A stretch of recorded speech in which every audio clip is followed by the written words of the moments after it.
Buenos días, les habla su capitán. El capitán Stefan Rasmussen ha estado enamorado de la aviación toda su vida. Desde que era niño, soñé con volar. Rasmussen se unió a Scandinavian Airlines después de aprender a volar en la Fuerza Aérea.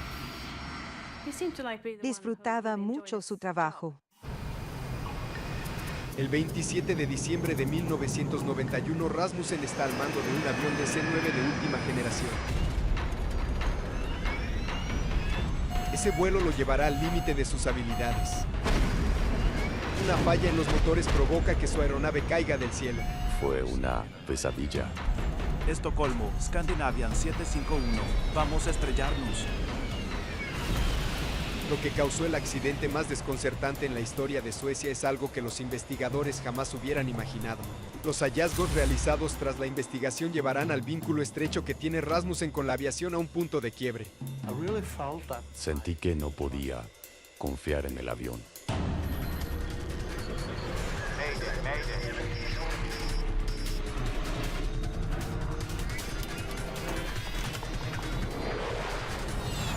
Mayday, catástrofes aéreas. La siguiente historia es real y está basada en informes oficiales y declaraciones de testigos.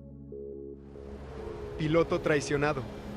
Han pasado 2 días desde Navidad. El aeropuerto de Arlanda en Estocolmo está totalmente cubierto de hielo y nieve.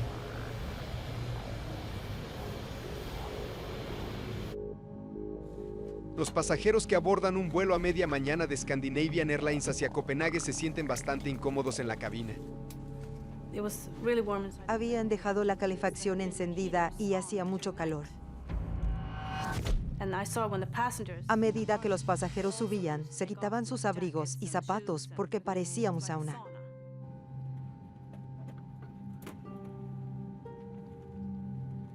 ¿Podemos bajar la calefacción?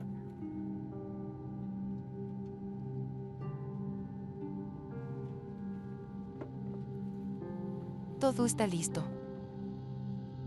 Ulf Sedermark tiene 34 años y lleva 4 años trabajando para la aerolínea. Él es el copiloto en el vuelo de hoy. Era una nevada ligera, había viento y la temperatura era baja. Íbamos a volar desde Estocolmo a Copenhague y luego a Varsovia. Regresaríamos a Copenhague y seguiríamos hacia Barcelona. Iba a ser un día largo. Stefan Rasmussen acaba de terminar la revisión del exterior de la aeronave. El piloto danés está al mando en este vuelo. Pasé alrededor de 13,000 horas arriba de aviones. Siempre confié en mi avión, al punto de que en cada despegue tenía la sensación de que me fusionaba con él. El avión que Rasmussen está terminando de revisar para el vuelo de hoy es un DC-9 casi nuevo y se lo puede identificar fácilmente por sus 2 motores traseros. Que sepan que esa puerta quedará abierta. Genial. Ni en la época en la que no había amenazas terroristas era usual dejar la puerta de la cabina de vuelo abierta. Pero esta es solo una de las formas en las que Rasmussen se ha ganado la simpatía de las tripulaciones y de los pasajeros. Solía dejar la puerta de la cabina abierta porque creía que los pasajeros confiarían más al ver personas ahí adentro. Me gustaba que la puerta estuviera abierta.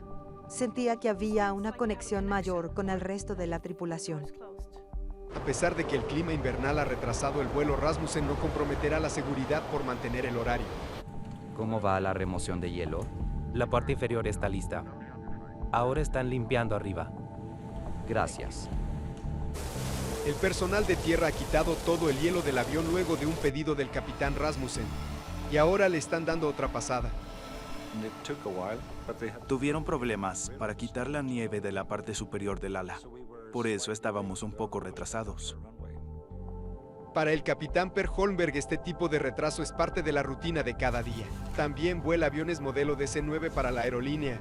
Esta mañana está en el rol de pasajero, pero tiene programado comandar otro vuelo más tarde. Buenos días, les habla su capitán. Espero que hayan pasado una feliz Navidad. Estamos limpiando las alas ya que ha nevado. Cuando terminemos, despegaremos hacia un destino más cálido. Elegí a los mejores tripulantes de cabina para atenderlos hoy. Esperamos que disfruten su vuelo. Finalmente, el vuelo 751 de Scandinavian Airlines tiene permiso para comenzar el despegue. Hay acumulaciones de nieve que la tripulación debe evitar en el camino a la pista. Debieron quitar la nieve. Nos habría facilitado las cosas. Nos aproximamos al punto de espera, pista 08. Canadá 751, autorizado para despegar en la pista 08. Spoilers. Listos. Sistema de autofrenado listo. Actualización de pista. Lista de verificación completa. Encendido.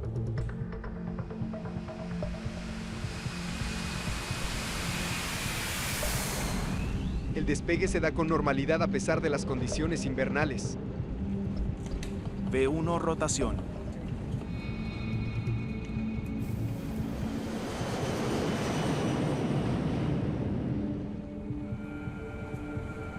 Tren arriba. Entendido.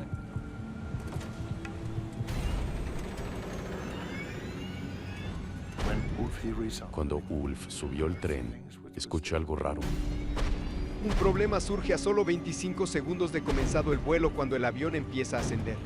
Cuando escuchas algo extraño, comienzas a sospechar. Sentí un rugido muy fuerte, casi como una explosión. ¡Boom!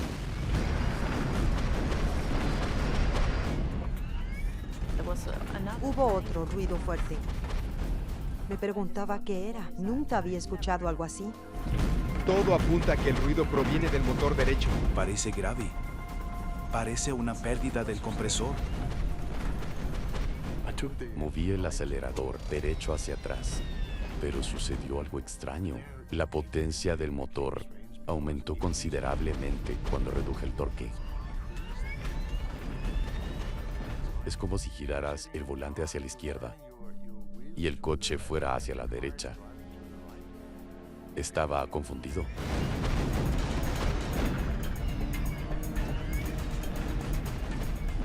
No solemos llamar a la cabina, pero estábamos ante una emergencia. Sin embargo, el capitán Rasmussen no responde a la llamada. Está demasiado ocupado tratando de averiguar dónde está la falla del avión. Todo se veía estable y dentro de los parámetros normales. No había ningún problema, pero seguía oyendo esos ruidos constantemente. Rasmussen busca señales que revelen un posible ataque o falla estructural. Revisé la presurización de la cabina. Podría haber habido una bomba o alguna puerta de carga podría haberse abierto. Eso hubiese provocado una descompresión. Los niveles de presurización son normales. Pero surgen otras preocupaciones. Vi humo y olía quemado. ¿Qué hacemos? La situación continúa agravándose cuando alcanzan una altura de casi 1000 metros. El motor derecho deja de funcionar. Tras volar por un poco más de un minuto, el motor derecho se apagó.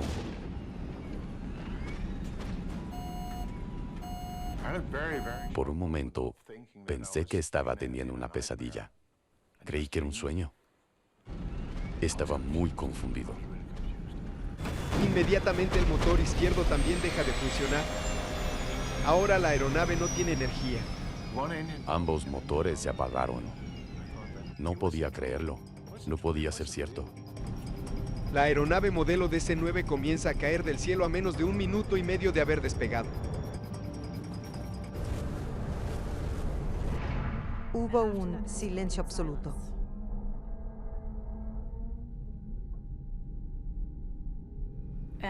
Fue el peor momento para mí. Estábamos en el aire en silencio, como un pájaro surcando el cielo. Luego comencé a asustarme.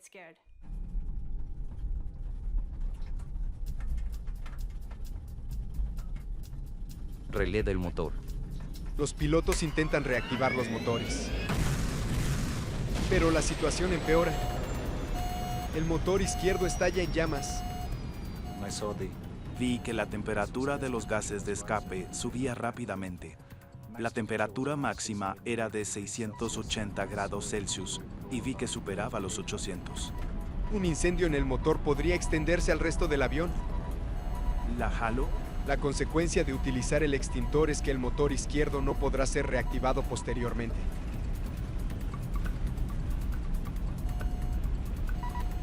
Cedermark jala la manija para apagar el incendio.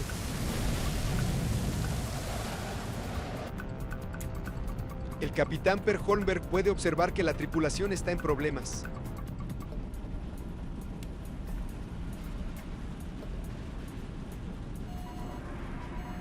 El vuelo 751 está descendiendo a 365 metros por minuto. Pero los controladores de tráfico aéreo de Estocolmo no saben que el avión está en problemas. Arlanda, Estocolmo, Scandinavian 751. SK-751, ascienda a nivel de vuelo 180. Hay problemas con los motores. Debemos regresar a Arlanda. Recibido. Gire a la derecha. De repente la radio deja de funcionar. Es otra consecuencia de la falla en los motores. Solo el motor derecho puede proporcionar energía, pero está girando lentamente y no puede generar electricidad para los instrumentos. Sin el motor, no hay propulsión. Y la única energía que tienes es la altura. Los pilotos del vuelo 751 necesitan encontrar la manera de reactivar el motor derecho cuanto antes. O podrían terminar estrellándose en el campo. El vuelo 751 de Scandinavian Airlines está cayendo en picada a una velocidad de 6 metros por segundo. ¿Cómo puedo ayudar? El capitán Per Holmberg abordó el vuelo como pasajero, pero decide ir a ayudar a la tripulación. Entró a la cabina y preguntó si necesitábamos ayuda. Inmediatamente le dije que encendiera la APU. La radio y los instrumentos volverán a funcionar si se puede encender la unidad de potencia auxiliar. Le di la lista de verificación de emergencia y me concentré en controlar el vuelo. Teníamos que mantener la velocidad, la actitud del avión y las alas niveladas.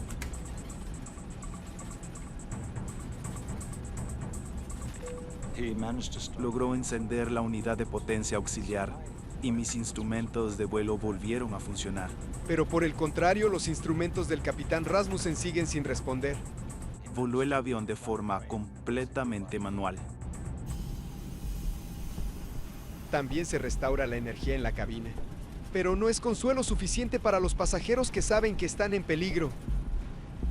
El controlador de tráfico aéreo le indica a la tripulación que regrese al aeropuerto.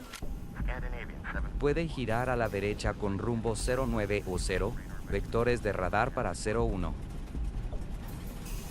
Pero el avión ahora está a 487 metros del suelo. Y los intentos del copiloto Cedermark por reactivarlo no están surtiendo efecto. Estamos manteniendo el rumbo, pero estamos intentando reactivar los motores. Hacer un giro de 180 grados para volver a Estocolmo podría ser catastrófico. Si giraba, entraríamos en pérdida. Íbamos a perder energía al girar. Por eso lo más seguro era seguir derecho para mantener las alas niveladas. Así usamos menos energía de altitud y mantuvimos la velocidad. Manténganse a 600 metros. No podemos. Estamos a 487 metros y descendiendo. Holmberg quiere que Rasmussen se concentre en encontrar un lugar para poder aterrizar. Mira al frente.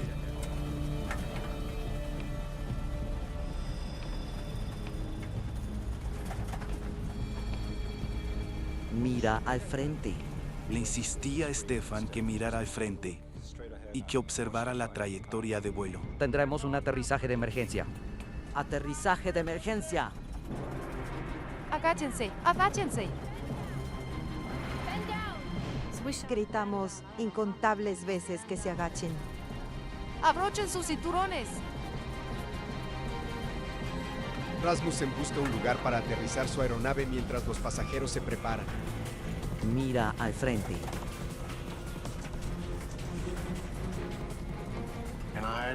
Pensé en seguir al norte hacia el mar Báltico, que en ese momento estaba congelado. Era una pista excelente.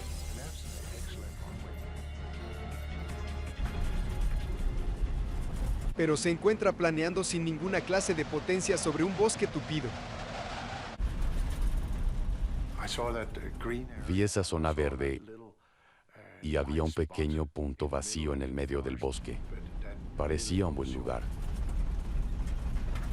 Gira a la derecha. A unos 150 metros del suelo, el capitán Rasmussen levanta la nariz del avión para reducir la velocidad. El objetivo es suavizar el aterrizaje forzoso. Las copas de los pinos parecían suaves desde arriba. Podía usar los árboles como si fueran almohadas. ¿Bajo el tren de aterrizaje? Sí, tren abajo. Agáchense y sujeten sus rodillas. Me preparé para un impacto fuerte. Creí que sería un aterrizaje difícil, porque los motores no estaban funcionando.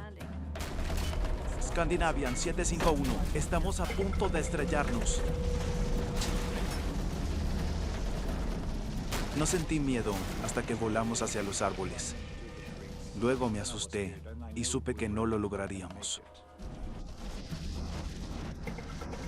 Estaba seguro de que iba a morir. Le supliqué a Dios.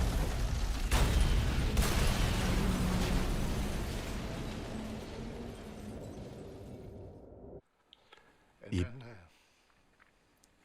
tan solo un momento después nos encontramos en una situación desconocida.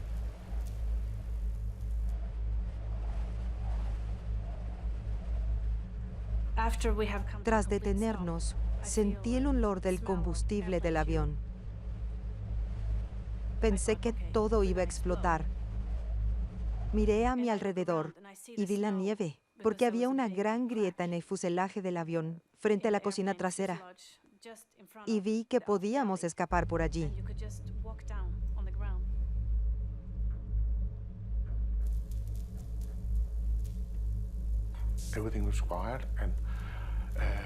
Me desperté y había un silencio absoluto. Debió ser una fracción de segundo.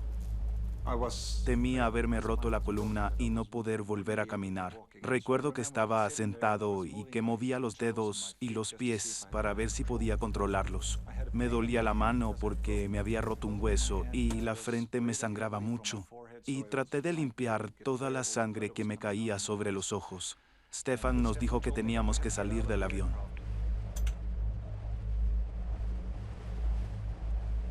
Después del aterrizaje de emergencia a través de 125 metros de bosque de pinos, la tripulación teme que la aeronave destrozada pueda incendiarse. Decenas de pasajeros escapan por los agujeros que quedaron en las paredes del fuselaje. Pero el capitán Per Holmberg ha quedado inconsciente a causa del impacto. Todo fue tan rápido que nadie pudo asimilarlo. Entonces me quedé con el grupo de pasajeros que estaba allí. Sabía que tendríamos que esperar mucho tiempo para que llegaran los equipos de rescate. La ayuda llegará pronto. Afortunadamente no se produce ningún incendio, pero muchos pasajeros se habían quitado sus abrigos luego de abordar el avión y ahora están empezando a congelarse. La mayoría estaba usando prendas muy livianas. Algunos estaban descalzos. Ahora están en riesgo de sufrir hipotermia. Me concentré en ser amable. Quizá también lo hice por mí misma. Sentí que era reconfortante consolar a los demás.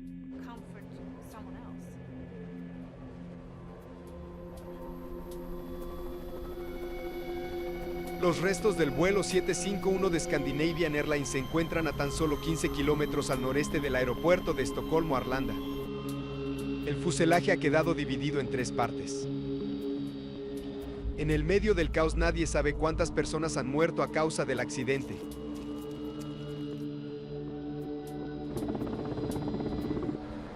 Los rescatistas llegan en pocos minutos para asistir a los sobrevivientes. Sacan de la cabina al capitán Per Holmberg, que se encuentra inconsciente. En el momento del impacto, se golpeó contra la pared y cayó al suelo. Estaba bastante malherido. Se cortó el párpado y también se rompió la clavícula. Podía ver que tenía el hombro fuera de lugar. Un total de 92 pasajeros resultaron heridos. Solo 8 tienen heridas graves. Los rescatistas realizan un conteo y se llevan una grata sorpresa al enterarse de que ni una sola de las 129 personas que abordaron el vuelo 751 falleció en el accidente. Todos sobrevivieron. Fue algo realmente sorprendente. Era una buena noticia entre tanto caos. Era el capitán más feliz del mundo. Estábamos vivos. Era una locura. Los periodistas no tardan en darle la buena noticia al mundo. Mientras tanto, la Junta de Investigación de Accidentes de Suecia se encarga de comenzar la investigación del caso. Scandinavian Airlines alerta a sus propios investigadores y designa a Tori Holmgren para liderar el equipo. Nunca vi algo así. Es muy difícil que un avión se estrelle en una zona boscosa y que todos sobrevivan. La policía los mantuvo a todos alejados del lugar. Había un cordón de 100 metros alrededor de la aeronave.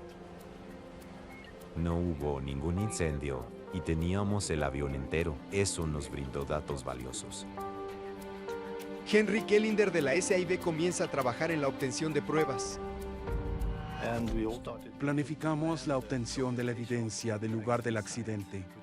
Eso significaba tomar fotos del camino que pudo haber hecho el avión en el bosque y de todas las partes que estaban esparcidas por el lugar.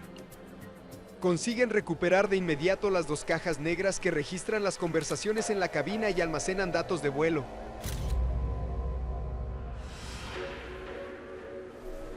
Los investigadores hablan con los sobrevivientes y todos cuentan una historia similar. ¿Podrían decirme qué vieron y qué escucharon? Todos responden que oyeron ruidos de explosión provenientes de los motores. Mencionan que había humo en la cabina, también que un motor se prendió fuego y que hubo una pérdida total de potencia. Cuando tienes un avión de 2 motores, estos no deberían descomponerse al mismo tiempo. Llevan los motores de turboventilador Pratt & Whitney a un taller de reparación de Scandinavian Airlines para un análisis detallado. Los investigadores están ansiosos por hablar con el capitán Rasmussen sobre el incidente. Pero para su desilusión, Scandinavian Airlines lleva la historia a los medios directamente. ¿Quieren saber qué pensé cuando ambos motores fallaron? Me tomará mucho tiempo contarles eso. El procedimiento normal es que los testigos clave, como los miembros de la tripulación, sean aislados hasta que se reúnan con la Junta de Investigación.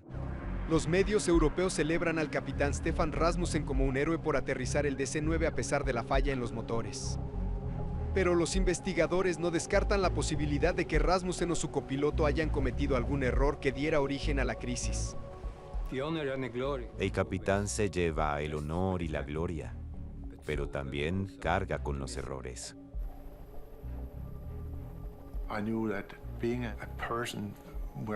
Sabía que el foco de atención de la prensa sería algo diferente. Decidí que lo único que podía hacer era contarles toda la historia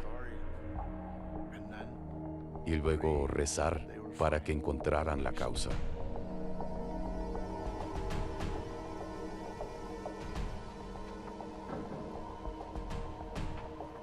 Lars Lindberg es un investigador y también un representante de la Asociación Sueca de Pilotos de Aerolíneas. Examina los restos en busca de señales de fallas mecánicas o estructurales.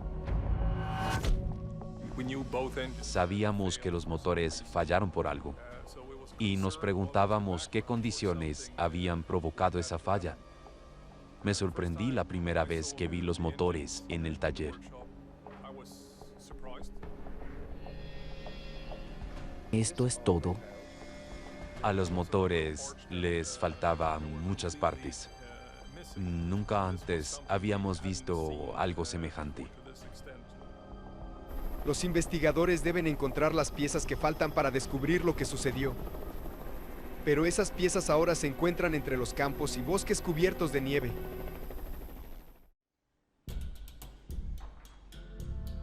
Un informe detallado de los motores del avión del vuelo 751 de Scandinavian Airlines revela qué piezas faltan. Se habían desprendido partes de ambos motores. Fuimos un paso más allá y documentamos todo en detalle para encontrar la causa del problema. Las piezas faltantes podrían ser la clave para descubrir por qué ambos motores fallaron con tan solo unos pocos segundos de diferencia. Pero esas piezas podrían estar en cualquier lugar a lo largo de los 15 kilómetros que la aeronave recorrió. Necesitan encontrarlas. Los investigadores usan el registrador de datos de vuelo para trazar el recorrido del avión y determinar dónde pudieron haber caído.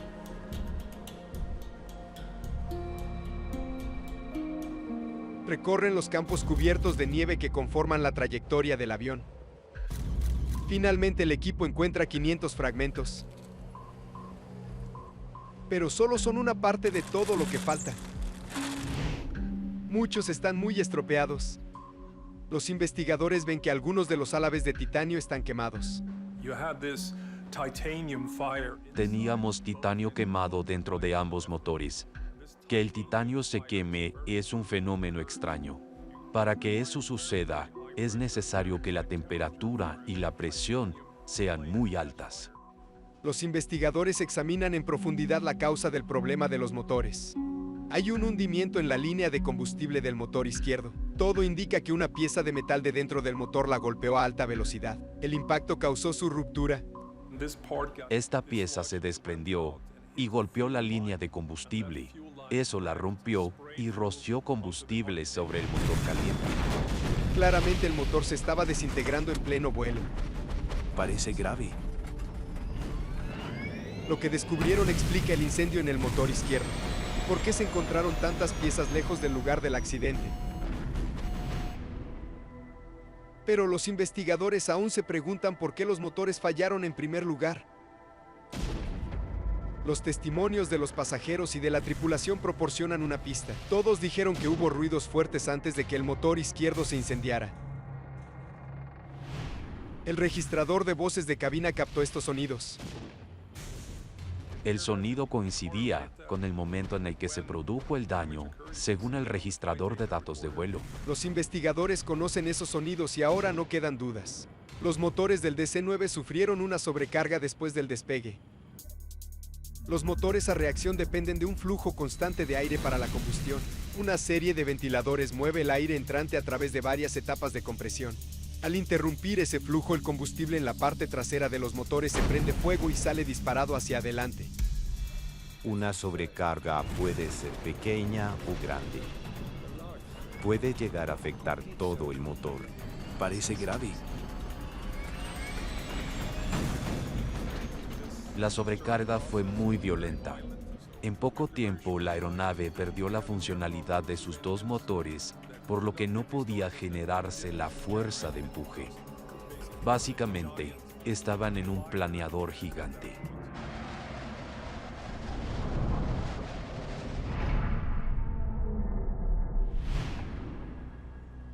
Un análisis de los álabes del ventilador de la parte delantera de los motores explica la sobrecarga. Están muy abollados. El daño debe haber impedido que dirigieran el aire de forma efectiva hacia la parte trasera de los motores. Todo inició con la torcedura del álabe del ventilador. La circulación irregular de aire y la pérdida de rotación del ventilador desencadenaron la avería. Y la sobrecarga del compresor llevó a la falla de ambos motores. Pero aún no se sabe cómo se rompieron los álabes. Hay formas de averiguarlo. Las piedras o el hielo generan abolladuras particulares. El hielo causa daños muy específicos. Genera abolladuras suaves. El análisis de las abolladuras de los álabes del ventilador es concluyente. El hielo provocó los daños.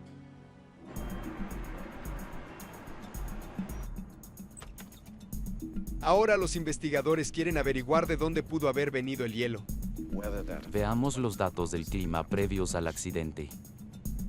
Saben que había habido lluvias y nevadas en Estocolmo horas antes de que el vuelo 751 despegara. La temperatura era cercana a los 0 grados y había habido lloviznas y nevadas por la mañana. Descubren que el DC-9 había llegado de Zúrich la noche anterior y que los tanques tenían poco más de la mitad de la carga. Había bastante combustible de reserva en las alas y estaba a una temperatura cercana a los 20 grados bajo cero. Las condiciones climáticas de esa noche eran ideales para que se formara hielo en la superficie de las alas. Había combustible muy frío en la parte superior del ala. La temperatura bajó durante la noche, más tarde comenzó a llover y finalmente nevó. Era como un pastel con capas. Había hielo abajo, agua-nieve en el medio y nieve encima. Había 25 centímetros de hielo sobre las alas. El capitán es el responsable de asegurarse de que quiten el hielo de la aeronave. Rasmussen insiste en que estaba al tanto de la acumulación de nieve. Los investigadores se preguntan si el piloto hizo todo lo necesario para asegurarse de que su avión no tuviera hielo. Rasmussen afirma que les indicó a los técnicos que deshelasen el avión correctamente. Salí a revisar el exterior y vi que había hielo. Incluso el jefe del equipo técnico ordenó una segunda ronda de deshielo tras notar que aún había escarcha en las alas. Ambos estábamos seguros de que la aeronave estaba limpia. ¿Cómo va la remoción de hielo? La parte inferior está lista. La grabadora de voces de cabina respalda el testimonio de Rasmussen. ¿Quedó bien limpio? Sí. Quitaron el hielo, revisaron y ordenaron una segunda limpieza. Durante la limpieza rociaron un total de 850 litros de líquido sobre la aeronave. Pero el líquido podría haber estado defectuoso, o podría no haber tenido la fuerza suficiente para derretir la capa de hielo de las alas. Los técnicos prueban muestras del líquido utilizado para descongelar el avión del vuelo 751. No encontramos defectos en el líquido utilizado. Los investigadores entrevistan al equipo de mantenimiento que limpió el avión y comienzan a preguntarse si no fueron lo suficientemente minuciosos en la tarea. El personal de tierra insiste en que las alas se veían limpias tras rociar el líquido, pero la apariencia era engañosa. Se veía perfecto, porque el hielo transparente sobre los tanques de combustible no era visible. Un técnico inspeccionó la parte delantera de las alas y no encontró rastros de hielo. No podía saber que había hielo más atrás porque estaba fuera de su alcance. No había escaleras para subir a las alas en la plataforma de deshielo. El avión lucía brillante, pero no se veía nada de hielo. Aún así, había 2 centímetros de hielo en la parte superior del ala. El hielo no tardó en convertirse en un problema luego de que el avión despegara. Los motores de estos aviones están detrás de las alas. La aeronave rotó y las alas se doblaron para soportar el peso. El hielo que había en las raíces de las alas se soltó y fue directo al motor. El hielo dañó los álabes del ventilador de la parte delantera de los motores y finalmente provocó la falla. Nadie esperaba que sucediera algo así, pero pasó. El desprendimiento de hielo en un vuelo no representa un problema para la mayoría de las aeronaves.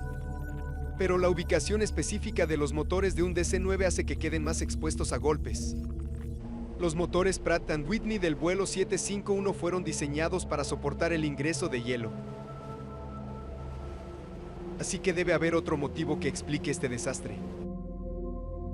Los investigadores saben que una maniobra incorrecta por parte de los pilotos puede agravar la situación.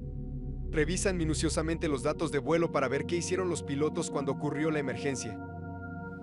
Si estás ante una sobrecarga del compresor,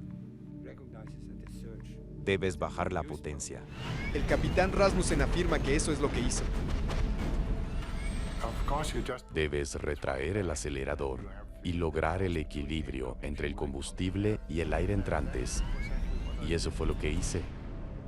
Pero el registrador de datos de vuelo muestra otra cosa. ¿Por qué aumenta la potencia?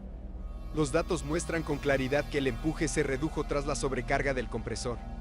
Pero solo unos segundos más tarde aumentó y superó la potencia máxima. Las revoluciones por minuto aumentaron al 110% cuando estaban desacelerando. Era imposible.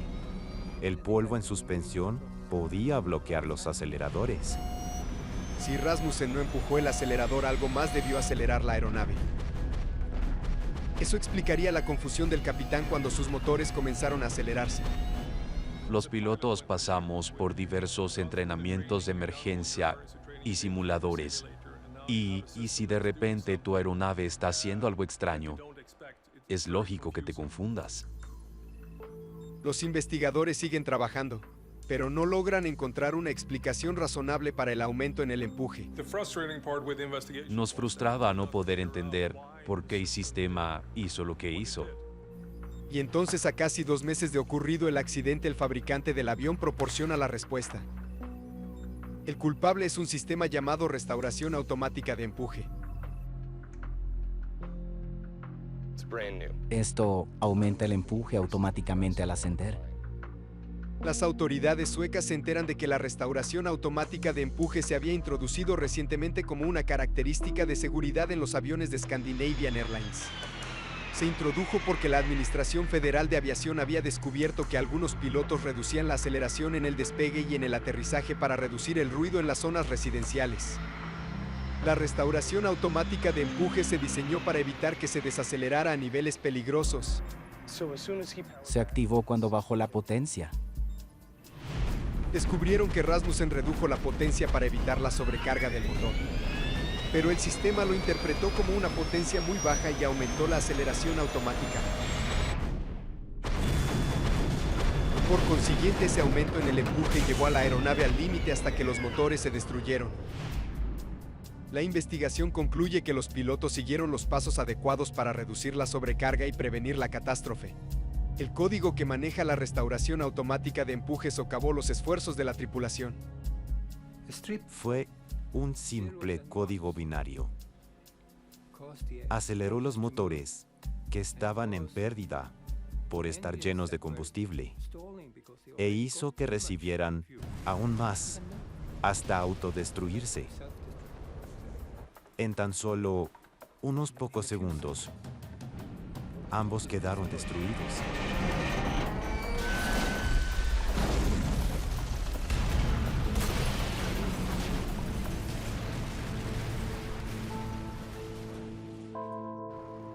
Este sistema automático había sido implementado tan recientemente en la aerolínea que nadie había escuchado hablar de él. Era confuso porque no conocíamos el sistema ni teníamos información sobre él. La aerolínea no sabía sobre su implementación. No lo habíamos pedido. Y lo implementaron a escondidas, a través de otro sistema. Rasmussen no tenía conocimiento sobre este sistema, y por eso tampoco sabía que la única forma de salvar a su aeronave era apagándola. La noticia de que el sistema de restauración automática de empuje fue el responsable del accidente resultó ser una bendición y una maldición para Rasmussen. Ahora estaba seguro de que no había cometido ningún error. Me sentí aliviado. Fue como ganar la lotería. Estaba contento de haber entendido finalmente por qué había estado tan confundido. Pero las consecuencias harían añicos una pasión y terminarían con una carrera.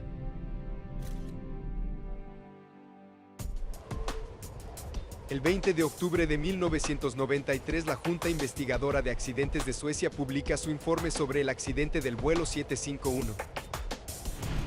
El informe determina que el capitán Rasmussen y el copiloto Södermark llevaron a cabo las acciones necesarias para evitar una tragedia peor. Los investigadores cuestionan que el capitán Per Holmberg haya tomado la decisión de entrar en la cabina de vuelo, pero también elogian su contribución. Volaron hasta llegar al suelo. Siguieron adelante. Nunca se rindieron. No lo hicieron. Los investigadores adjudican gran parte de la responsabilidad a Scandinavian Airlines, porque sus procedimientos para revisar la presencia de hielo eran inadecuados.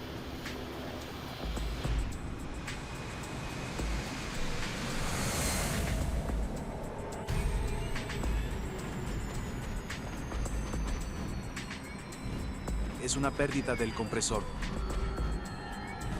El informe también condena que los pilotos no hayan sido instruidos sobre el sistema de restauración automática y en cómo éste actuaría ante una sobrecarga del motor. El accidente no habría ocurrido si el sistema de restauración automática no hubiese estado activo. Me extrañó que no tuviéramos documentación sobre el sistema. Eso nos hubiese permitido saber qué esperar en un caso así. A raíz del accidente, Scandinavian Airlines comenzó a entrenar a sus pilotos en el uso del sistema de restauración automática. También implementaron un procedimiento nuevo para asegurarse de que no haya hielo fino en las alas al despegar.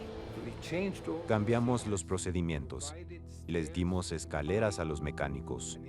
Y se agregó un paso obligatorio, que consiste en tocar el ala para verificar que no haya hielo. Luego de recuperarse de sus heridas, el copiloto Ulf Södermark regresó a la cabina de vuelo.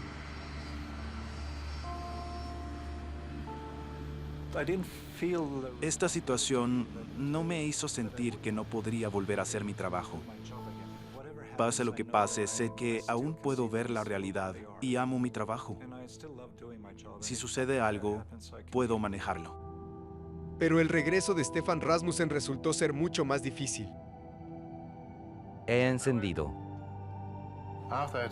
Fui a ver a un psicólogo muy reconocido y discutimos sobre volver a volar. Él sabía que sería una decisión muy difícil. Tren arriba.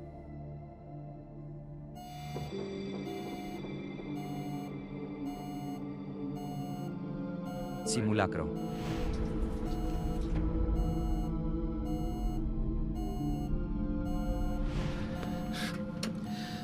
Rasmussen volvió al simulador por un tiempo, pero no pudo recuperar la confianza en su aeronave.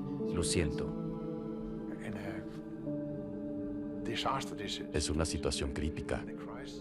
Debes optimizar el trabajo en equipo entre el hombre y la máquina. Sentía que no podía confiar en la aeronave. Los pilotos suelen asumir la responsabilidad por lo que sale mal. Se llevan mucho reconocimiento, pero también mucha responsabilidad. Con un tratamiento psicológico adecuado, el 90% de los pilotos involucrados en un accidente pueden volver a volar. El capitán Rasmussen recibió tratamiento por un tiempo, pero su carrera terminó tras el accidente del vuelo 751. Tomar la decisión de dejar la aviación como piloto fue como ver al gran amor de mi vida y darme cuenta de que tenía que dejarla ir. Pasé muchas horas en aeronaves, muchos viajes felices. Amaba a mis pasajeros y a mi aeronave, y me dije, eso es todo.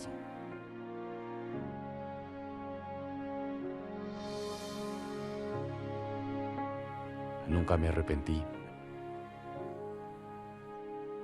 Creo que hice lo correcto.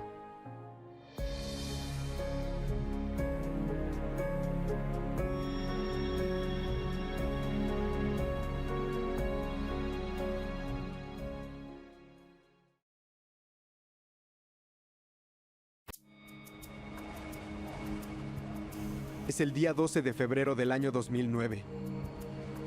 Y estamos en Buffalo, Nueva York.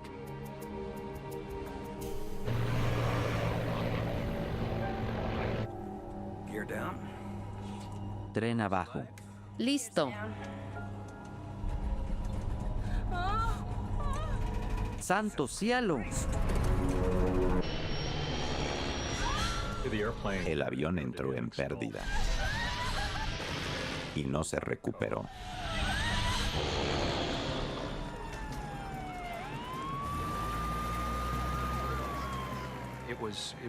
Fue lo más espantoso que he visto en la vida.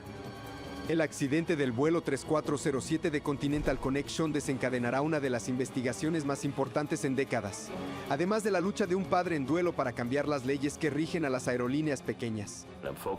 Necesitamos un cambio para que esto no vuelva a pasar.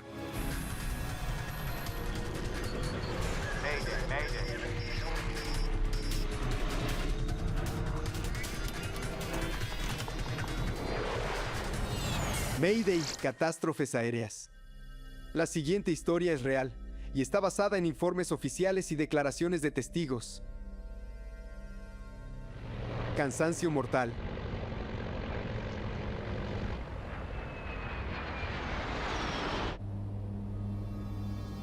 El vuelo 3407 de Continental Connection operado por Colgan Air partió desde Newark, Nueva Jersey y se encuentra en camino hacia Buffalo, Nueva York. Ha sido una jornada atareada para el capitán Marvin Renslow. Hoy debe encargarse de guiar a la copiloto inexperta Rebecca Shaw, quien solía trabajar como instructora de vuelo en Seattle. Salud. Rebecca Shaw trabaja para la aerolínea hace un poco más de un año. Y ahora debe decidir si quiere convertirse en capitana. No lo sé. Aún no lo decidí. Si rechazas el ascenso, es obvio que no serás capitana. Sí. Pero igual podrías tener una buena calidad de vida. Shaw se capacitó para ser copiloto en el mismo avión en el que vuela ahora. Es un Bombardier Q400 fabricado en Canadá. Tiene 2 motores turbohélice y es muy popular entre las aerolíneas. Los 45 pasajeros han tenido una noche larga. El vuelo salió de Newark luego de 2 horas de retraso. Esa demora es más larga que la duración del viaje. El vuelo 3407 se dirige al noroeste, hacia el norte de Nueva York. Son solo 53 minutos de viaje. La visibilidad en Buffalo es baja y se pronostica probabilidad de nieve y vientos moderados.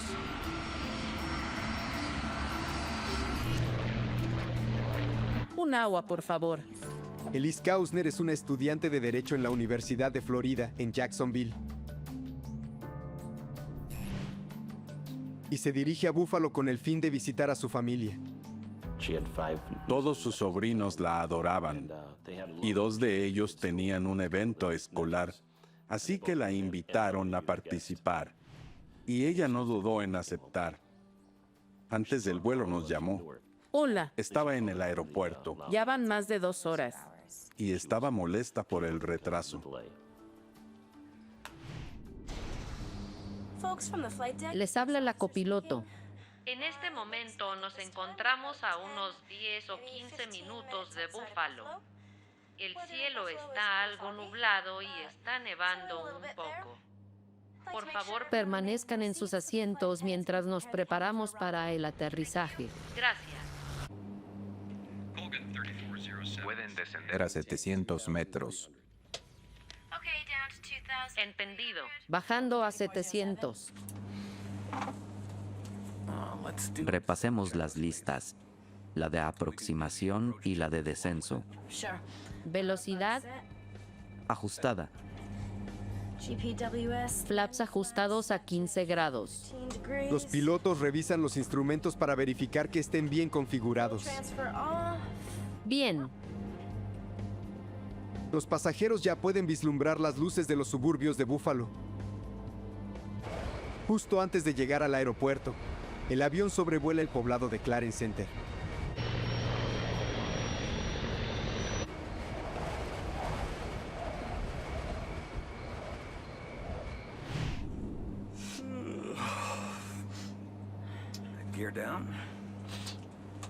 Tren abajo.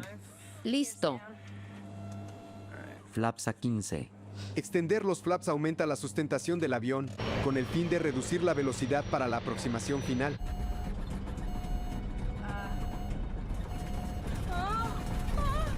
¡Santo cielo! De repente, la columna de control comienza a vibrar.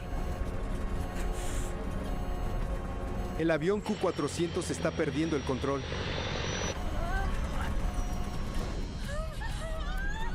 El capitán Renslow lucha por mantener la aeronave en el aire. Pero nada de lo que hace parece funcionar.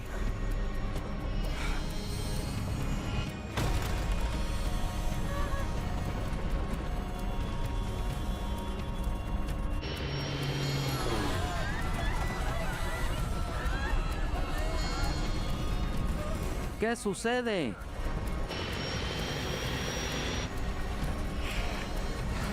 ¿Subo el tren? Sí. ¡Rayos! ¡Nos caemos!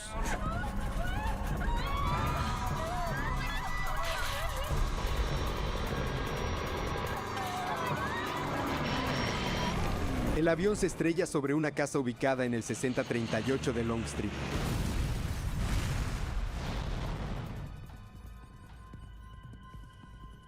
El controlador de la torre de Buffalo nota que el vuelo 3407 ha desaparecido del radar. ¿Tienes a Coldaner? Qué distintivo. Kurgan 3407. No lo tengo. ¿No lo ves? No.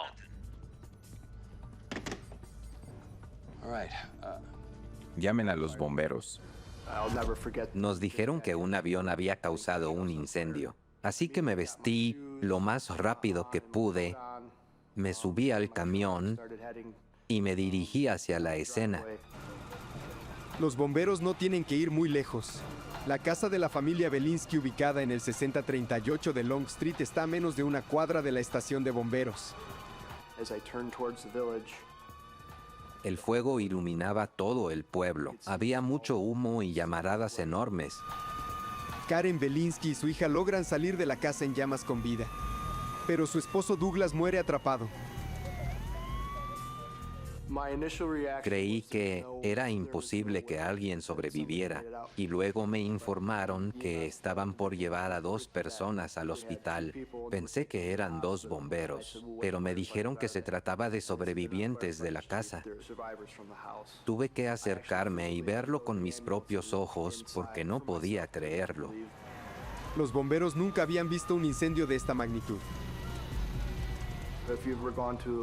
El calor del fuego es insoportable si estás a 1 metro de distancia. Aquí ya era insoportable a 30 metros.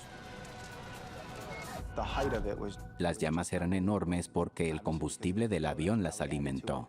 Y además estaba todo lleno de escombros. Era una escena bastante horrorosa.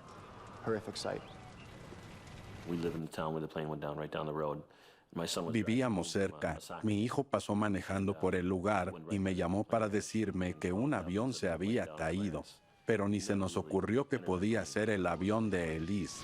El vuelo 3407 se estrelló a 8 kilómetros de distancia del aeropuerto de Buffalo. Las 49 personas que iban a bordo murieron. El capitán Marvin Renslow y la copiloto Rebecca Shaw se encuentran entre las víctimas. Pero la tragedia podría haber sido incluso peor. El impacto destruyó toda la casa y solo había quedado la cola del avión. Fue tan enorme que nos costaba creer que no había arrasado con toda la cuadra.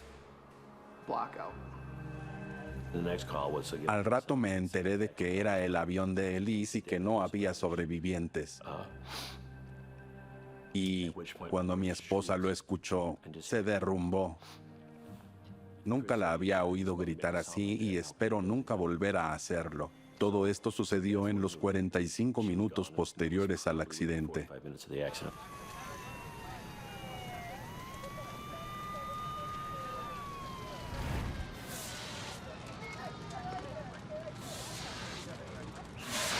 A la mañana siguiente, el panorama es desolador.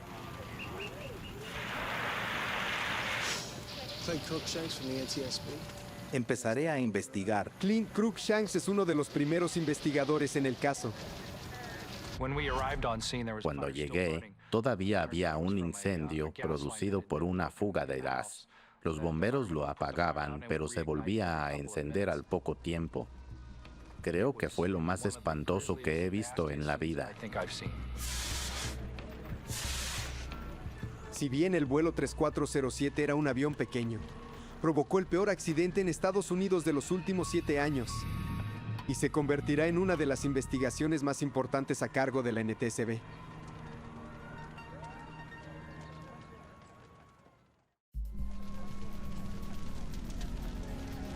El incendio en la escena del accidente del vuelo 3407 no da tregua, y esto les impide a los investigadores examinar los restos.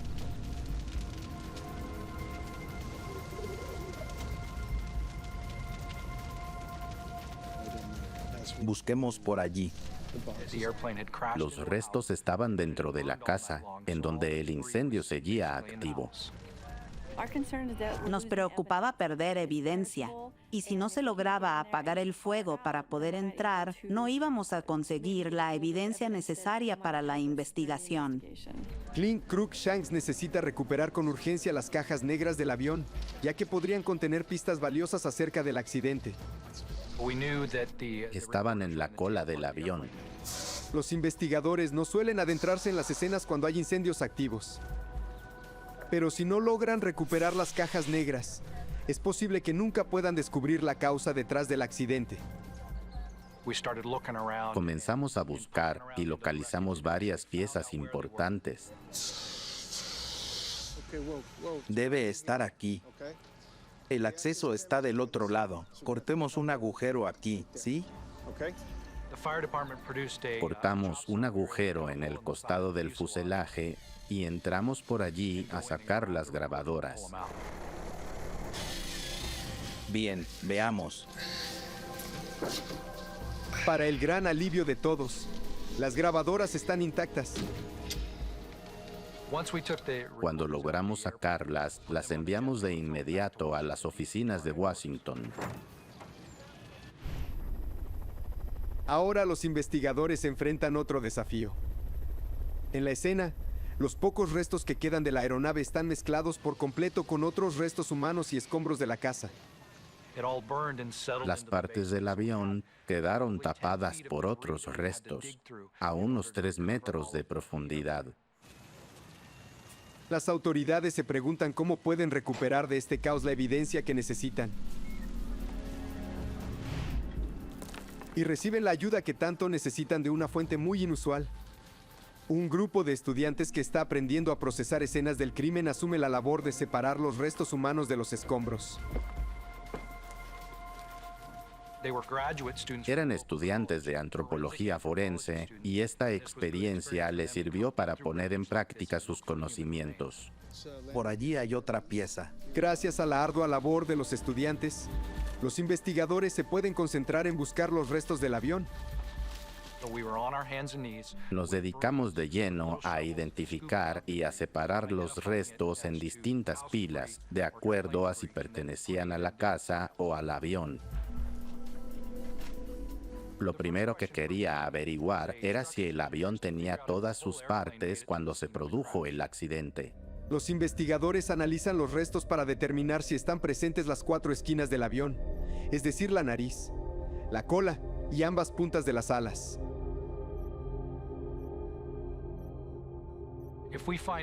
Si estuvieran presentes, eso significaría que el avión no tenía daños y podríamos descartarlo como causa del accidente. Una de las alas ha sido consumida por el fuego y la otra está totalmente destruida. ¡Hey!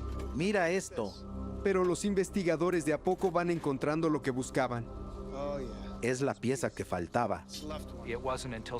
Unos días después, terminamos encontrando partes del ala izquierda y de la nariz debajo de los escombros. Los investigadores ya tienen todas las piezas necesarias para concluir que la totalidad del avión está en la escena del accidente.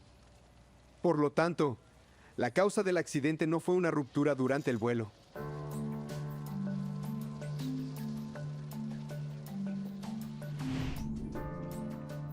La tragedia del vuelo 3407 se ve sometida a un escrutinio intenso en las oficinas de la NTSB en Washington. Los funcionarios intentan determinar si el accidente fue causado por algún tipo de falla. Se produjo durante el aterrizaje y por eso queríamos analizar el desempeño de la aeronave y el de los controles de vuelo. Gran parte de esta responsabilidad recae sobre Scott Warren. Como miembro de la NTSB, mi papel dentro de la investigación consistió en inspeccionar todos los sistemas del avión. Warren analiza la grabadora de voz de cabina de la aeronave, con el fin de verificar si existen indicios de posibles problemas en la cabina de vuelo. Permanezcan en sus asientos. Gracias. ¿Eso es hielo? Y descubre que 6 minutos antes del accidente, la tripulación del vuelo 3407 observó que se había acumulado hielo en el exterior de la aeronave. Sí, ¿y de tu lado? Sí, bastante. El hielo puede ser una amenaza mortal para cualquier avión. El hielo genera resistencia, por lo que se requiere más potencia para mantener la velocidad. Hacía tiempo que no veía tanto hielo. Hasta hace un año, Rebecca Shaw no tenía experiencia volando en una aeronave con hielo. Esto es nuevo para mí. Tengo poca experiencia. El hielo no solo le añade peso al avión, sino que también les cambia la forma a las alas. Y es la forma curva que tienen las alas lo que produce la sustentación. Cuando se modifica esa característica, la capacidad del avión se ve disminuida.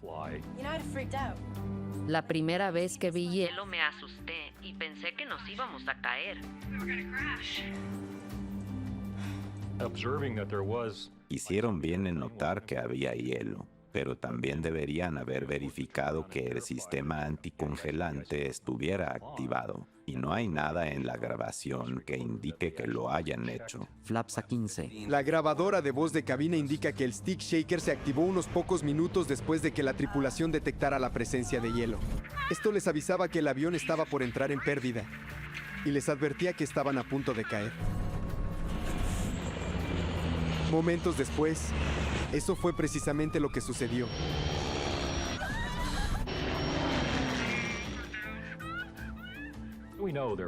Debíamos descubrir si la presencia del hielo era tan fuerte como para producir una falla.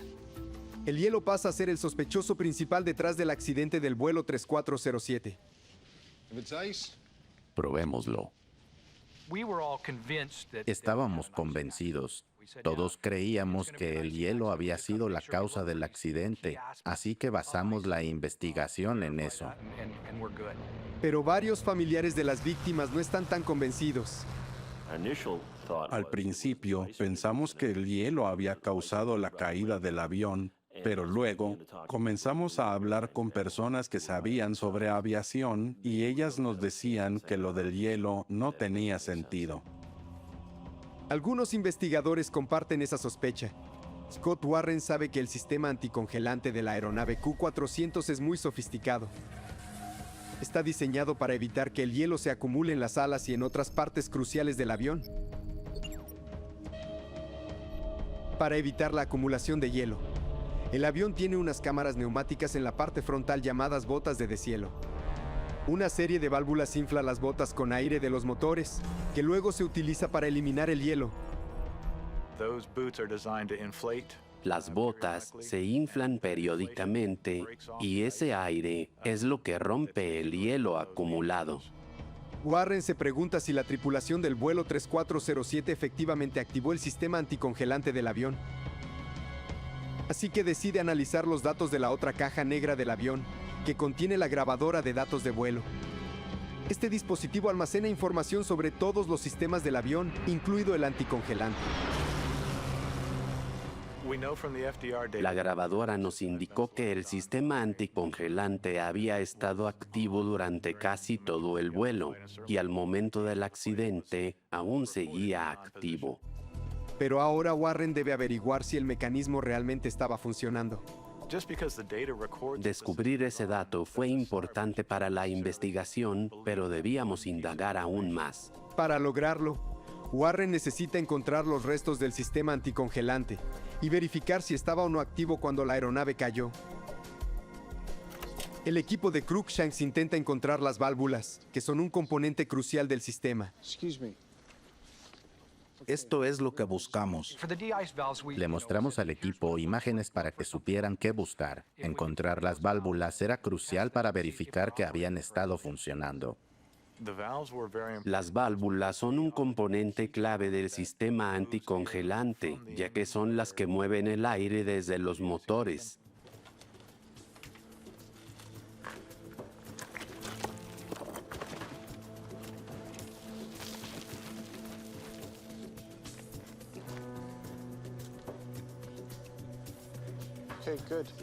Faltan 5 más.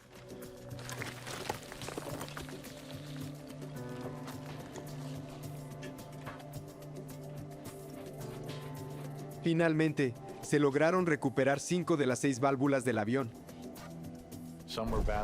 Algunas estaban quemadas y otras estaban en buen estado, así que realizamos las pruebas apropiadas según el nivel de daño que tenía cada válvula. Analizamos la conductividad eléctrica y realizamos pruebas de presión. Además, examinamos una amplia variedad de aspectos dependiendo del estado de la válvula.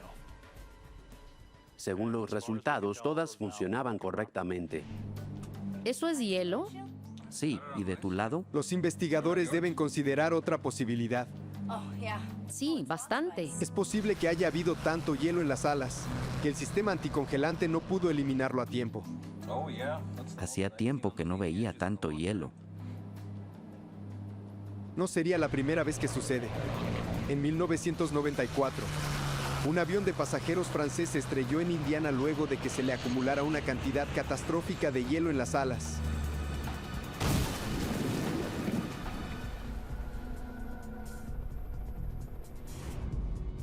Los investigadores analizan la potencia que la aeronave necesitaba para mantener la velocidad aérea y llegan a una conclusión sorprendente. Había hielo en el avión, pero era relativamente poco y fácil de controlar. No está mal. No era una cantidad excesiva. El hielo no provocó el accidente y es necesario descubrir la verdadera causa. Warren investiga cuál es la velocidad de pérdida del avión Q-400, es decir, la velocidad en la que ya no se genera la suficiente sustentación para seguir volando. Y descubre que en las condiciones que tenía el vuelo 3407, esa velocidad es de aproximadamente 111 nudos. Luego la compara con la velocidad aérea real que tenía el avión antes de que se activara la alarma de entrada en pérdida. Era de 131 nudos, muy por encima de la zona de peligro. Flaps a 15. El stick shaker se activó. ¡Santo cielo! Pero no estaban entrando en pérdida. Aún tenían unos 20 nudos antes de entrar en pérdida. Esta revelación nueva profundiza aún más el misterio detrás del vuelo 3407. Si no había entrado en pérdida, ¿qué fue lo que lo derrumbó? Los investigadores deciden enfocarse en los segundos críticos previos a que el vuelo 3407 perdiera el control. Buscan pistas que expliquen por qué se activó la alarma de entrada en pérdida, cuando el avión volaba dentro de los márgenes de seguridad. Y descubren que la aeronave cuenta con lo que se conoce como un interruptor de velocidad de referencia. Este regula la sensibilidad de la alarma de entrada en pérdida. No muchos aviones cuentan con este interruptor, y el Q400 es el único que lo tiene en el panel superior. Fue diseñado como una característica adicional de seguridad. ¿Es variable? Se espera que los pilotos activen el interruptor de velocidad de referencia cuando van a volar en condiciones de hielo. Creo que habrá hielo. Cuando está en la posición de aumento, les recuerda a los pilotos volar más rápido para contrarrestar el efecto de resistencia que provoca el hielo. Cuando hay hielo en las alas, es posible que la velocidad de pérdida aumente, y lo que hace este interruptor es que la alarma se active antes o a una velocidad mayor. Básicamente, cambia los ajustes del stick shaker. Le preguntamos al fabricante y nos dijo que las tripulaciones aprendían a utilizar el indicador durante las capacitaciones. Sin embargo, no recibían tanta información al respecto porque se consideraba algo simple. Los investigadores necesitan saber si la tripulación del vuelo 3407 había activado el interruptor de velocidad de referencia para que el stick shaker se activara a una velocidad más alta de lo normal. La grabadora de datos de vuelo no muestra si estaba activado, y los investigadores deben encontrar otra forma de determinar su posición al momento del accidente.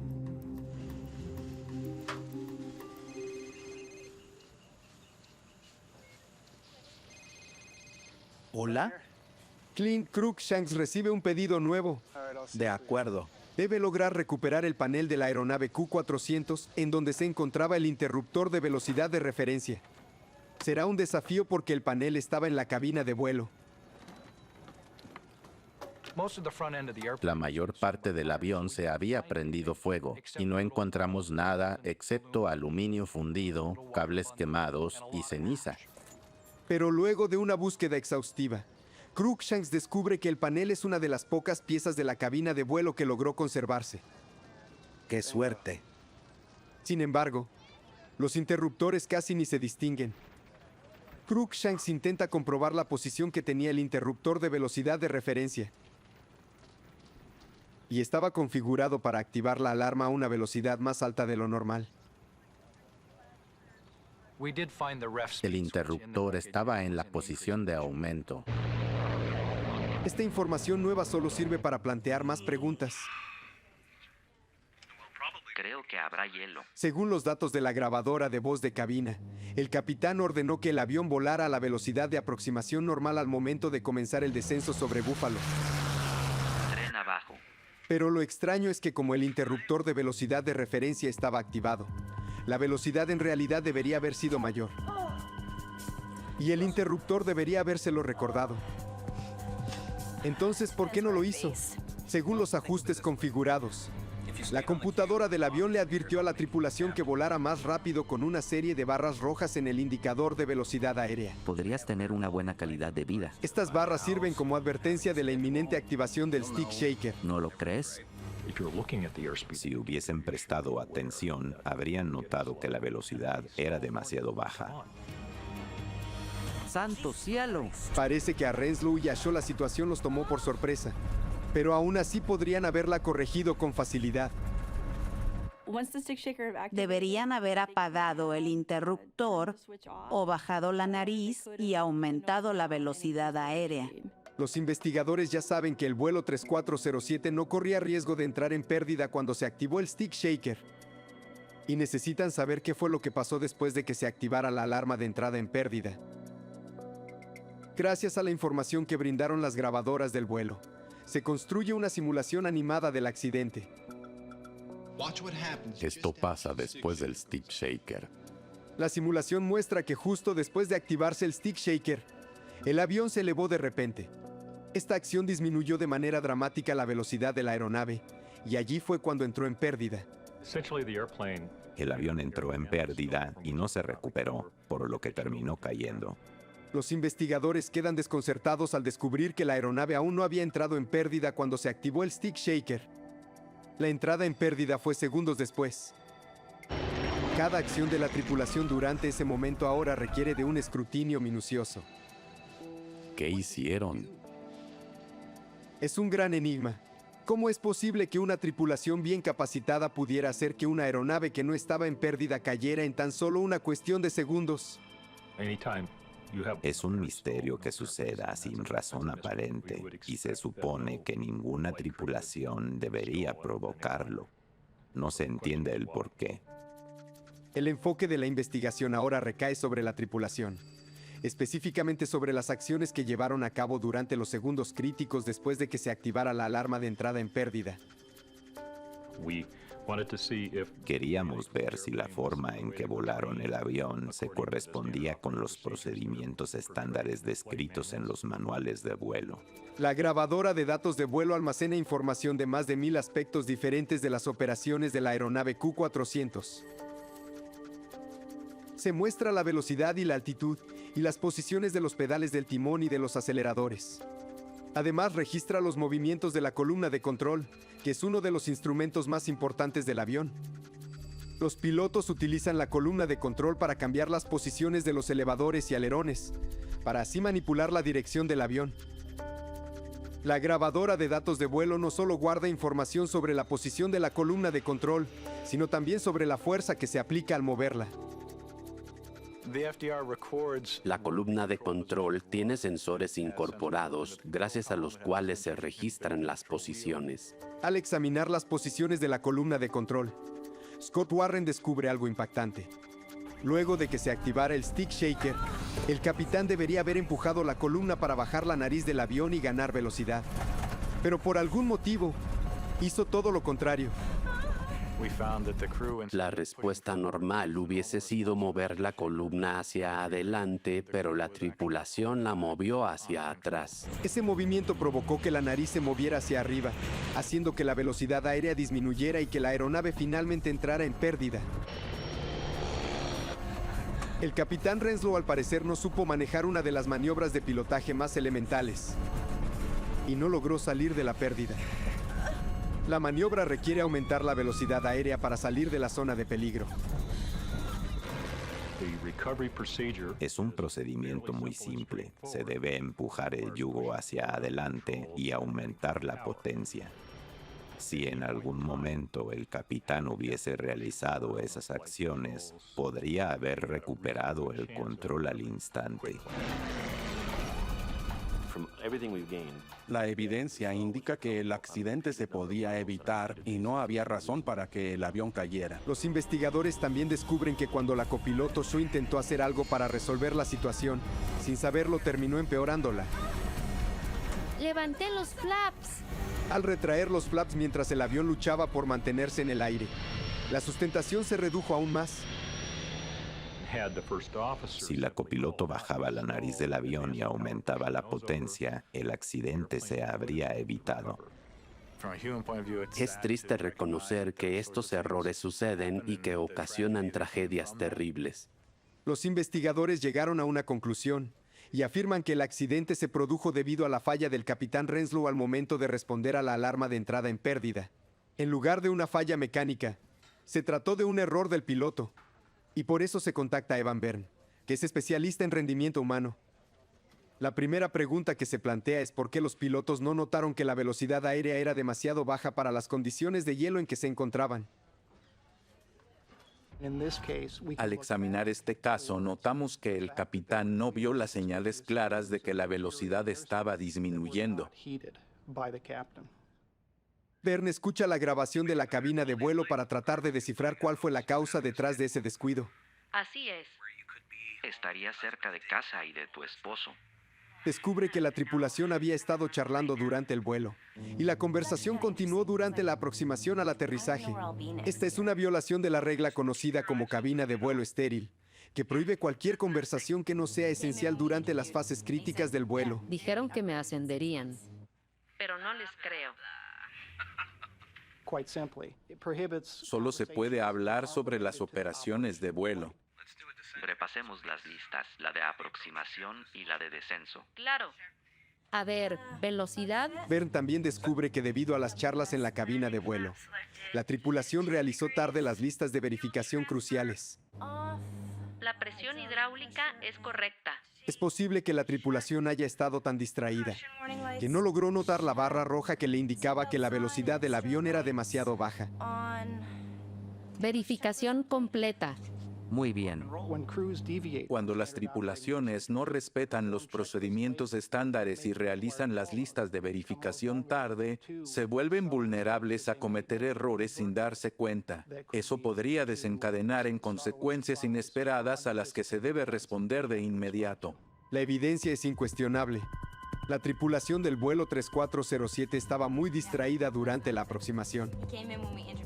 Cuando me entrevistaron, dijeron que me ascenderían. Los tripulantes se olvidaron de que habían hecho un ajuste que los obligaba a volar más rápido de lo normal.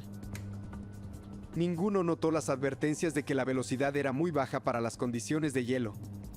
Luego, el capitán respondió mal a la alarma de entrada en pérdida, y con eso selló el destino del avión. Evan Byrne se pregunta qué es lo que pudo haber causado que una tripulación capacitada haya cometido estos errores tan graves. Y encuentra un indicio en la grabadora de voces. Lo siento.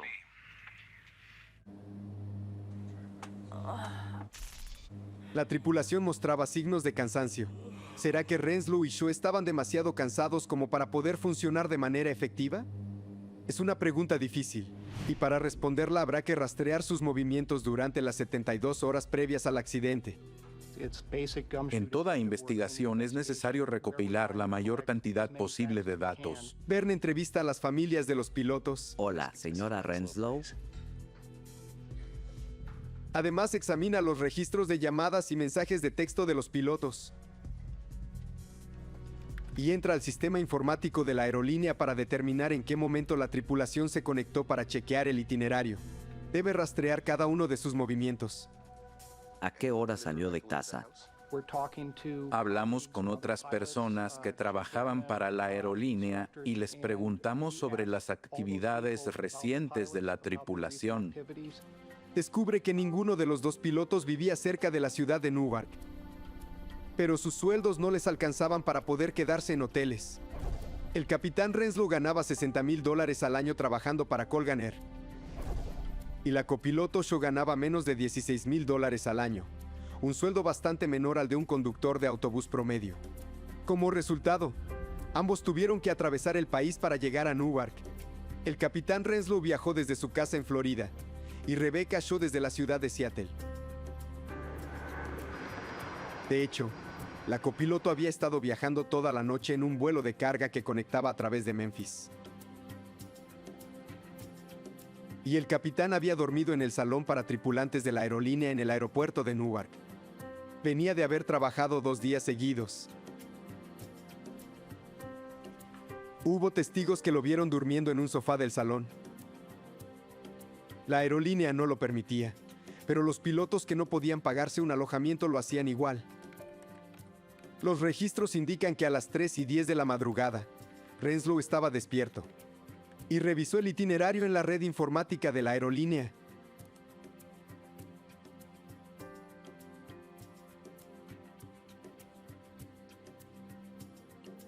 Estoy lista.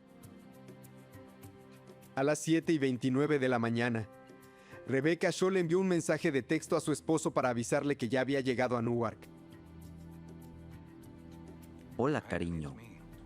Los registros telefónicos indican que más tarde, el capitán Renslow hizo algunas llamadas. Y algunos testigos aseguran que vieron a Rebecca Shaw tomando una siesta para recuperar un poco el sueño de la noche anterior. No descansaron. Concluimos que la tripulación estaba experimentando efectos de la fatiga al momento del accidente. La copiloto debía vigilar los instrumentos, pero estaba tan cansada que aunque los tuviera enfrente, no los habría visto con claridad, y el capitán no tenía la capacidad para volar un avión. Esta revelación lleva a John Kausner a convertirse en un representante de la lucha por promover cambios en la industria. Y se dedica a crear conciencia entre legisladores y ciudadanos sobre la necesidad de mejorar las regulaciones que rigen a los pilotos de aerolíneas regionales. Quiero agradecerle al Congreso por apoyar a las familias del vuelo 3407 en la lucha por la seguridad aérea. La lucha de John Kausner termina llevándolo hasta Washington, D.C.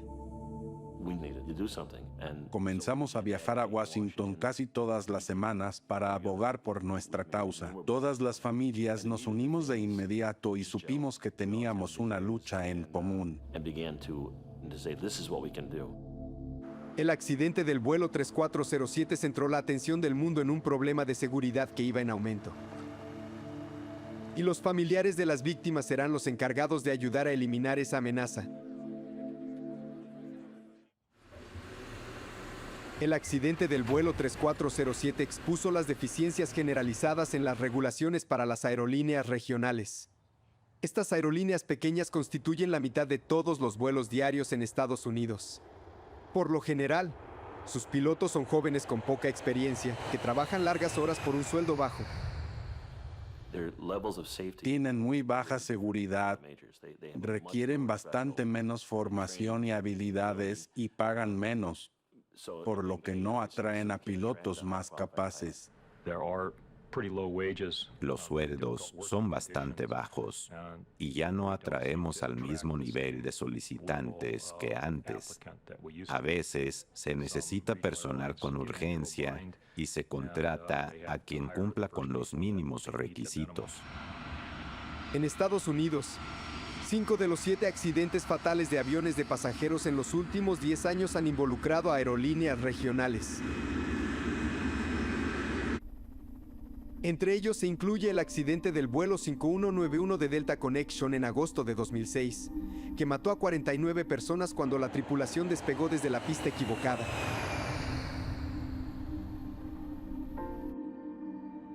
La campaña de John Kausner para cambiar las leyes que rigen a los pilotos ha dado frutos.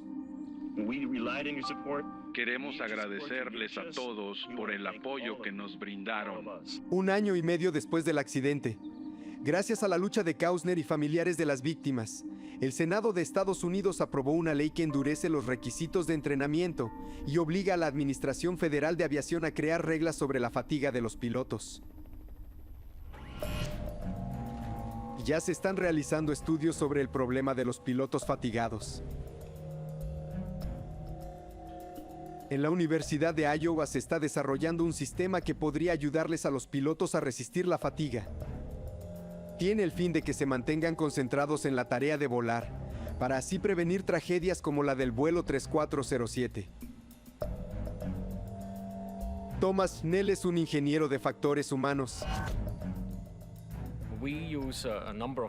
A los pilotos que participan del estudio, les aplicamos unos sensores neurocognitivos y fisiológicos.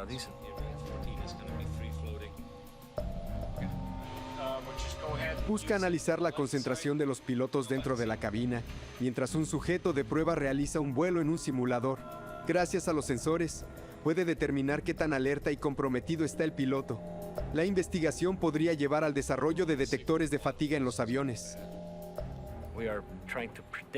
Al predecir los estados del piloto, podríamos hacer ajustes en la cabina para evitar que el problema se desarrolle o empeore. Monitoreamos la actividad cerebral, el movimiento de los ojos, los latidos del corazón y la respiración, entre otros parámetros, para identificar cuál es el estado de la tripulación.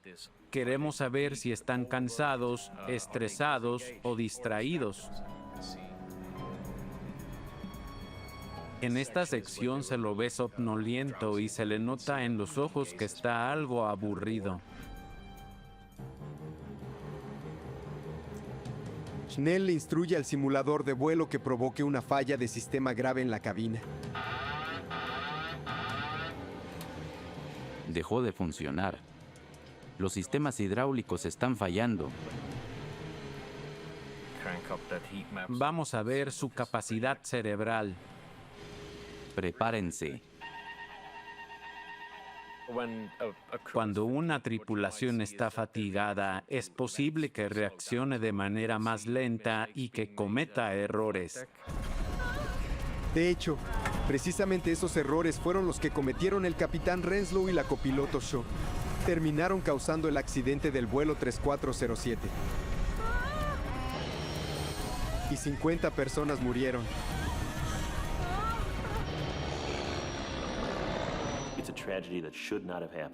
Esta tragedia no debió haber ocurrido porque era fácil de prevenir y no debería repetirse. Seguiré luchando porque necesitamos un cambio para que esto no vuelva a pasar.